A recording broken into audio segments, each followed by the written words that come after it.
In the morning, camp was astir before the sun. There had been a light fall of snow during the night, and the air was sharp. Punk has done his duty betimes, for the odors of coffee and the fried bacon reached every tent. All were in good spirits. "Wind shifted," cried Hank vigorously, watching Simpson and his guide already loading the small canoe. "It's across the lake. Dead right for you fellows. And the snow'll make bully trails. If there's any moose mussing around up there, they'll not get so much as a tail-end scent of you with the wind as it is. Good luck, Monsieur Defago," he added, facetiously giving the name its French pronunciation for once. "Bonne chance." Defago returned the good wishes, apparently in the best of spirits. The silent mood gone. Before 8 o'clock, old Punk had the camp to himself. Cathcart and Hank were far along the trail that led westwards, while the canoe that carried Defago and Simpson, with silk tent and grub for 2 days, was already a dark speck bobbing on the bosom of the lake, going due east. The wintry sharpness of the air was tempered now by a sun that topped the wooded ridges, and blazed with a luxurious warmth upon the world of the lake and forest below. Loons flew skimming through the sparkling spray, for the wind lifted. Divers shook their dripping heads to the sun, and popped smartly out of sight again, and as far as the eye could reach rose the leagues of endless, crowding bush, desolate in its lonely sweep and grandeur, untrodden by foot of man, and stretching its mighty and unbroken carpet right up the frozen shores of the Hudson Bay. Simpson, who saw it all for the first time as he paddled hard in the bows of the dancing canoe, was enchanted by its austere beauty. His heart drank in the sense of freedom and great spaces, just as his lungs drank in the cool and perfumed wind. Behind him in the stern seat, singing fragments of his native chanties, Defago steered the craft of birch bark like a thing of life, answering cheerfully all his companions' questions. Both were gay and light-hearted. On such occasions men would lose the superficial, worldly distinctions. They became human beings working together for a common end. Simpson, the employer, and Defago, the employed. Among these primitive forces were simply 2 men, the guider and the guided. Superior knowledge, of course, assumed control, and the younger man fell without a second thought into the quasi-subordinate position.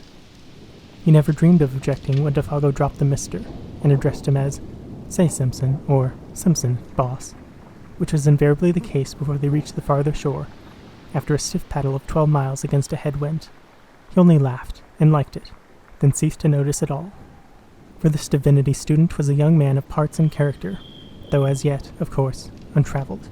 And on this trip, the first time he had seen any country but his own in little Switzerland, the huge scale of things somewhat bewildered him. It was one thing, he realized, to hear about primeval forests, but quite another to see them. While to dwell in them and seek acquaintances with their wildlife was, again, an initiation that no intelligent man could undergo without a certain shifting of personal values hitherto held for permanent and sacred. Simpson knew the first faint indication of this emotion when he held the new .303 rifle in his hands and looked along its pair of faultless, gleaming barrels. The 3 days' journey to their headquarters, by lake and portage, had carried the process a stage farther, and now that he was about to plunge beyond even the fringe of wilderness where they were camped into the virgin heart of uninhabited regions as vast as Europe itself, the true nature of the situation stole upon him, with an effect of delight and awe that his imagination was fully capable of appreciating. It was himself and Defago against a multitude, at least against a Titan. The bleak splendors of these remote and lonely forests rather overwhelmed him with a sense of his own littleness. The stern quality of the tangled backwoods, which can only be described as merciless and terrible, rose out of these far blue woods, swimming upon the horizon, and revealed itself. He understood the silent warning. He realized his own utter helplessness. Only Defago, as a symbol of a distant civilization where man the master, stood between him and a pitiless death by exhaustion and starvation. It was thrilling to him, therefore, to watch Defago turn over the canoe upon the shore, pack the paddles carefully underneath, and then proceed to blaze the spruce stems for some distance on either side of an almost invisible trail, with the careless remark thrown in, "Say, Simpson, if anything happens to me, you'll find the canoe all correct by these marks. Then strike due west, into the sun, and hit the home camp again, see?" It was the most natural thing in the world to say, and he said it without any noticeable inflection of the voice. Only it happened to express the youth's emotions at the moment with an utterance that was symbolic of the situation, and of his own helplessness as a factor in it. He was alone with Defago in a primitive world. That was all. The canoe, another symbol of man's ascendancy, was now to be left behind. Those small yellow patches, made on the tree by the axe, were the only indications of its hiding place. Meanwhile, shouldering packs between them, each man carrying his own rifle, they followed the slender tail over rocks and fallen trunks and across half-frozen swamps, skirting numerous lakes that fairly gemmed the forest, their borders fringed with mist, and towards 5 o'clock found themselves suddenly on the edge of the woods, looking out across a large sheet of water in front of them, dotted with pine-clad islands of all describable shapes and sizes. 50 island water, announced Defago warily, and the sun just going to dip his bald old head into it, he added, with unconscious poetry, and immediately they set about pitching camp for the night. In a very few minutes, under the skillful hands that never made a movement too much, or a movement too little, the silk tent stood taut and cozy, the beds of balsam boughs ready laid, and a brisk cooking fire burned with a minimum of smoke. While the young Scotchman cleaned the fish they had caught, trolling behind the canoe, Defago guessed he would just as soon take a turn through the bush for indications of moose. They'd come across a trunk where they'd been and rubbed horns, he said as he moved off, or feeding on the last of the maple leaves, and he was gone. His small figure melted away like shadow in the dusk, while Simpson noted with a kind of admiration how easily the forest absorbed him into herself. A few steps, it seemed, and he was no longer visible. Yet there was still little underbrush about. The trees stood somewhat apart, well spaced, and in the clearings grew silver birch and maple, spear-like and slender, against the immense stems of spruce and hemlock. But for occasional prostrate monsters, in the boulders of grey rock that thrust uncouth shoulders here and there out of the ground, it might well have been a bit of a park in the old country. Almost, one might have seen in it the hand of man. A little to the right, however, began the great burnt section, miles in extent, proclaiming its real character, brûlé, as it was called, where the fires of the previous year had raged for weeks, and the blackened stumps now rose gaunt and ugly, bereft of branches, like gigantic match heads stuck into the ground, savage and desolate beyond words. The perfume of charcoal and rain-soaked ashes still hung faintly about it. The dusk rapidly deepened, the glades grew dark. The crackling of the fire and the wash of little waves along the rocky lake shore were the only sounds audible. The wind had dropped with the sun, and in all the vast world of branches nothing stirred. Any moment, it seemed, the woodland gods, who were to be worshipped in silence and loneliness, might stretch their mighty and terrific outlines among the trees. In front, through doorways pillared by huge straight stems, lay the stretch of 50 island water, a crescent-shaped lake some 15 miles from tip to tip, and perhaps 5 miles across where they were camped. The sky of rose and saffron, more clear than any atmosphere Simpson had ever known, still dropped its pale streaming fires across the waves, where the islands, 100 surely, rather than 50, floated like fairy barks of some enchanted fleet. Fringed with pines, whose crests fingered most delicately the sky, they almost seemed to move upwards as the light faded, about to weigh anchor and navigate the pathways of the heavens instead of the currents of their native and desolate lake. And strips of colored cloud, like flaunting pinions, signaled their departure to the stars. The beauty of the scene was strangely uplifting. Simpson smoked the fish and burnt his fingers into the bargain in his efforts to enjoy it, and at the same time tend to the frying pan and the fire. Yet, ever at the back of his thoughts lay the other aspect of the wilderness, the indifference to human life, the merciless spin of desolation which took no note of man. The sense of his utter loneliness, now that even Defago had gone, came close as he looked upon him and listened for the sound of his companion's returning footsteps. There was pleasure in the sensation, yet, with it a perfectly comprehensible alarm, and instinctively the thought stirred in him. What could I, do if anything happened and he did not come back? They enjoyed their well-earned supper, eating untold quantities of fish and drinking unmilked tea strong enough to kill men who had not covered 30 miles of hard going, eating little on the way. And when it was over, they smoked and told stories around the blazing fire, laughing, stretching weary limbs, and discussing plans for the morrow. Defago was in excellent spirits, though disappointed at having no signs of moose to report. But it was dark, and he had not gone far. The brûlé, too, was bad. His clothes and hands were smeared with charcoal. Simpson, watching him, realized with renewed vividness their position, alone together in the wilderness. Defago, he said presently, these woods, you know, are a bit too big to feel quite at home in. To feel comfortable in, I mean, eh? He merely gave expression to the mood of the moment. He was hardly prepared for the earnestness, the solemnity even, with which his guide took him up. You've hit it right, Simpson, boss, he replied, fixing his searching brown eyes on his face. And that's the truth, sure. There's no end to 'em, no end at all. Then he added in a lowered tone as if to himself, "There's lots found out that, and gone plumb to pieces." But the man's gravity of manner was not quite to the other's liking. It was a little too suggestive for the scenery and setting. He was sorry he had broached the subject. He remembered suddenly how his uncle had told him that men were sometimes stricken with a strange fever of the wilderness. When the seduction and uninhabited wastes caught them so fiercely, they went forth, half fascinated, half deluded to their death. And he had a shrewd idea that his companion held something in sympathy with that queer type.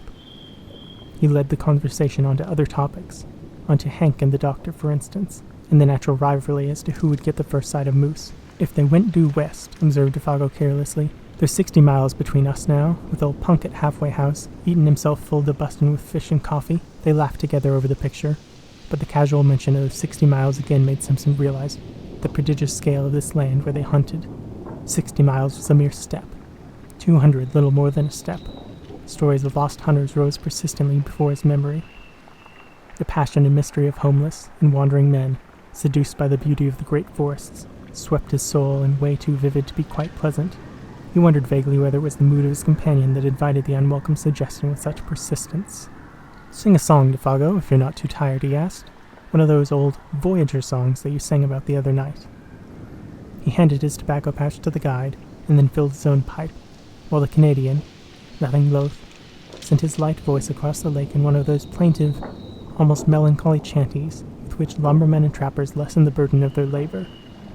There was an appealing and romantic flavor about it.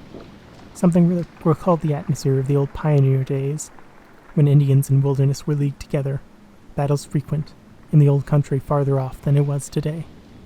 The sound traveled pleasantly over the water, but the forest at back seemed to swallow it down with a single gulp that permitted neither echo nor resonance. It was in the middle of the third verse that Simpson noticed something unusual, something that brought his thoughts back with a rush from faraway scenes. A curious change had come into the man's voice.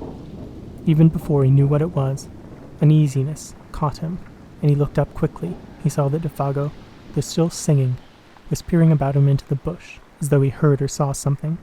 His voice grew fainter, dropped to a hush, then ceased altogether. The same instant, with a movement amazingly alert, he started to his feet and stood upright, sniffing the air. Like a dog scenting game, he drew the air into his nostrils in sharp, short breaths, turning quickly as he did so in all directions, and finally pointing down the lake shore, eastwards. It was a performance unpleasantly suggestive, and at the same time singularly dramatic. Simpson's heart fluttered disagreeably as he watched it. "Lord, man, how you made me jump!" he exclaimed, on his feet beside him the same instant, and peering over his shoulder into the sea of darkness. "What's up? Are you frightened?" Even before the question was out of his mouth, he knew it was foolish, for any man with a pair of eyes in his head could see the Canadian had turned white down to his very gills. Not even sunburn in the glare of fire could hide that.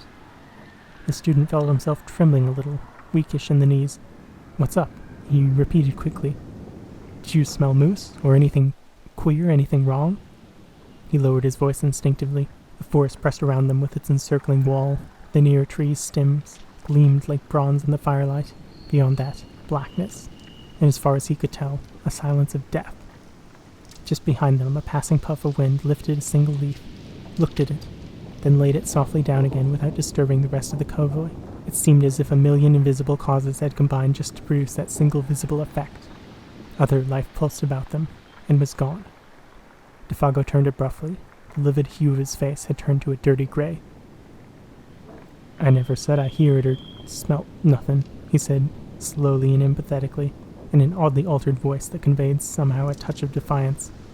"I was only taking a look round, so to speak. It's always a mistake to be too previous with your questions." Then he added suddenly, without obvious effort, in his more natural voice, "Have you got the matches, Boss Simpson?" and proceeded to light the pipe that he had just filled before he began to sing. Without speaking another word, they sat down again by the fire, Defago changing his side so that he could face the direction the wind came from, for even a tenderfoot could tell that. Defago changed his position in order to hear and smell all there was to be heard and smelt, and since he now faced the lake with his back, the trees, there was evidently nothing in the forest that had sent so strange and sudden a warning to his marvelously trained nerves. "Guess now I don't feel like singing any," he explained presently of his own accord. That song kinder brings back memories that's troublesome to me. I never ought to begun it. It sets me out on imagining things, see? Clearly the man was still fighting with some profoundly moving emotion. He wished to excuse himself in the eyes of the other, but the explanation, and that it was only a part of the truth. That was a lie, and he knew perfectly well that Simpson was not deceived by it, for nothing could explain the livid terror that had dropped over his face while he stood there sniffing the air, and nothing, no amount of blazing fire or chatting on ordinary subjects, could make that camp exactly as it had been before. The shadow of an unknown horror, naked if unguessed, that had flashed in an instant on his face, and gestures of the guide had also communicated itself, vaguely and therefore more potently, to his companion. The guide's visible efforts to dissemble the truth only made things worse. Moreover, to add to the younger man's uneasiness, was the difficulty, nay, the impossibility he felt of asking questions, and also his complete ignorance as to the cause. Indians, wild animals, forest fires, all these he knew were wholly out of the question. His imagination searched vigorously, but in vain. Yet, somehow or other, after another long spell of smoking, talking, and roasting themselves before the great fire, the shadow that had so suddenly invaded the peaceful camp began to shift. Perhaps Defago's efforts, or the return of his quiet and normal attitude, accomplished this. Perhaps Simpson himself had exaggerated the affair out of all proportion to the truth, or possibly the vigorous air of the wilderness brought its own power of healing. Whatever the cause, the feeling of the immediate horror seemed to have passed away as mysteriously as it had come, for nothing occurred to feed it. Simpson began to feel that he had permitted himself the unreasoning terror of a child. He put it down partly to a certain subconscious excitement that this wild and immense scenery generated in his blood, partly to the spell of solitude, and partly to over-fatigue. The pallor in his guide's face was, of course, uncommonly hard to explain, yet it might have been due in some way to the effect of the firelight, or his own imagination. He gave it the benefit of the doubt. He was Scotch. When a somewhat unordinary emotion has disappeared, the mind always finds a dozen ways of explaining its causes. Simpson lit a last pipe and tried to laugh to himself. On getting home to Scotland, it would make quite a good story. He did not realize that his laughter was a sign that terror still lurked in the recesses of his soul, that in fact, it was merely one of the conventional signs by which a man, seriously alarmed, tries to persuade himself that he is not so. Defago, however, had heard the low laughter, and looked up with surprise on his face. The two men stood, side by side, kicking the embers about before going to bed. It was 10 o'clock, a late hour for hunters to still be awake. "What's tickling yer?" he asked his ordinary tone, yet gravely. I was thinking of our little toy woods at home, just at that moment," stammered Simpson, coming back to what really dominated his mind, and startled by the question, "and comparing them to all this," and he swept his arm round to indicate the bush. A pause followed, in which neither of them said anything. "All the same, I wouldn't laugh about it if I was you," Defago added, looking over Simpson's shoulder into the shadows. "There's places in there nobody won't never see into. Nobody knows what lives in there either." "Too big, too far off?" The suggestion in the guide's manner was immense and horrible. Defago nodded. The expression on his face was dark. He too felt uneasy. The younger man understood that in a hinterland of this size there might well be depths of wood that would never be in the life of the world be known or trodden. The thought was not exactly of the sort he welcomed. In a loud voice, cheerfully, he suggested there was time for bed, but as the guide lingered, tinkering with the fire, arranging the stones needlessly, doing a dozen things that he did not really need doing, evidently there was something he wanted to say, yet found it difficult to get at. "Say, you, Boss Simpson," he began suddenly, as the last shower of sparks went up into the air. "You don't smell nothing, do you? Nothing particular, I mean." The commonplace question, Simpson realized, veiled a dreadfully serious thought in his mind. A shiver ran down his back. "Nothing but burning wood," he replied firmly, kicking again at the embers. The sound of his own foot made him start. "And all the evening you ain't smelt nothing," persisted the guide, peering at him through the gloom. "Nothing extraordinary, and nothing different to anything else you ever smelt before?" No, man, nothing at all," he replied aggressively, half angrily. Defago's face cleared. "That's good," he exclaimed with evident relief. "That's good to hear." "Have you?" asked Simpson sharply, and at the same instant regretted the question. The Canadian came closer in the darkness. He shook his head. I guess not, he said, though without overwhelming conviction. Must have just been that song of mine that did it. It's a song they sing in lumber camps and godforsaken places like that, when they're scared the Wendigos somewhere about, doing a bit of swift traveling. And what's the Wendigo, pray? Simpson asked quickly, irritated because again he could not prevent that sudden shiver of his nerves. He knew that he would close upon the man's terror and the cause of it. Yet a rushing passionate curiosity overcame his better judgment and his fear. Defago turned swiftly and looked at him as though he was suddenly about to shriek. His eyes shone, but his mouth was wide open, yet all he said, or whispered rather, for his voice sank very low, was, "It's nothing. Nothing, but what those lousy fellers believe when they've been hitting that bottle too long. A sort of great animal that lives up yonder." He jerked his head northwards, quick as lightning in its tracks, and bigger than anything else in the bush. And ain't supposed to be very good to look at, that's all. "A backward superstition," began Simpson, moving hastily towards the tent in order to shake off the hand of the guide that clutched his arm. Come, hurry up for God's sake, and get the lantern going. It's time we're in bed and asleep if we're going to wake up with the sun tomorrow." The guide was close on his heels. "I'm coming," he answered out of the darkness. "I'm coming." And after a slight delay he appeared with the lantern, and hung it from its nail on the front pole of the tent. The shadows of 100 leaves shifted their places, quickly as he did so, and when he stumbled over the rope, diving swiftly aside, the whole tent trembled as though a gust of wind struck it. 2 men lay down, without undressing, upon their beds of soft balsam boughs, cunningly arranged. Inside all was warm and cozy, but outside the world of crowding trees pressed close about them, marshalling their million shadows, and smothering the little tent that stood there, like a wee white shell facing the ocean of a tremendous forest. Between the 2 lonely figures within, however, there pressed another shadow that was not a shadow from the night. It was the shadow cast by the strange fear, never wholly exorcised, that had leapt suddenly upon Defago in the middle of his singing, and Simpson, as he lay there, watching the darkness through the open flap of the tent, ready to plunge into the fragrant abyss of sleep, knew first that the unique and profound stillness of a primeval forest when no wind stirs, and when the night has weight and substances that enters into the soul to bind a veil about it. Then sleep took him.